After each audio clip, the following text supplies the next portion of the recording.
एक भगवान के भक्त हुए, वो रोज ठाकुर जी को वस्त्र भेजते थे, बहुत धनवान थे, अच्छे वाले वस्त्र भेजते थे। एक बार जीवन में ऐसा उतार चढ़ाव आया कि उनके जीवन से धन चला गया। अब वस्त्र भेजना था, वस्त्र भेजने के लिए पैसे थे नहीं, तो सामान्य सा वस्त्र भेज दिया। बोले मेरा नियम हो जाएगा पूरा वस्त्र भेजने का। बिल्कुल ऐसा कपड़ा भेजा जिसको ठाकुर जी की सेवा में क्या पोंछा में भी यूज नहीं किया जाए, लेकिन नियम था, धन है नहीं तो सामान्य वस्त्र भेज दिया। सर्दियों का समय, ठाकुर जी कंबल ओढ़ के बैठते हैं, कोयले की सिगड़ी तापते हैं।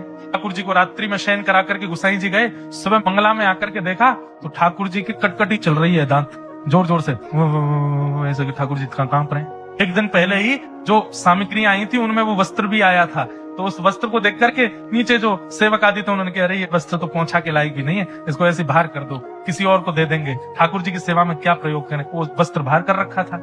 अगले दिन जब मंगला में ठाकुर जी देखा तो ठाकुर जी के दांत बज रहे थे जोर से। गुसाई जी बोले अरे कंबल लाओ, कंबल लाओ। 10-5 कंबल चढ़ा दिए, 2-3 सिगड़ी लगा दो, बार बार हाथ सेक सेक करके ठाकुर जी के हाथों का स्पर्श करें, घी लगावे, इत्र लगावे, गरम गरम, ठाकुर जी की सर्दी जावे। ठाकुर जी की सर्दी नहीं गई। इतना करने के बाद भी सर्दी नहीं गई तो गुसाई जी समझ गए, बोलो जरूर किसी भक्त ने मन से कुछ भेजा होगा और वो इनको ओढ़ना होगा, किसी ने उसको नहीं दिया होगा, इसीलिए ये नाटक कर रहे हैं ठंड लगने का। सेवकों को बुलाया, क्यों कल कुछ वस्त्र आए थे क्या? बोले हाँ, कहाँ है?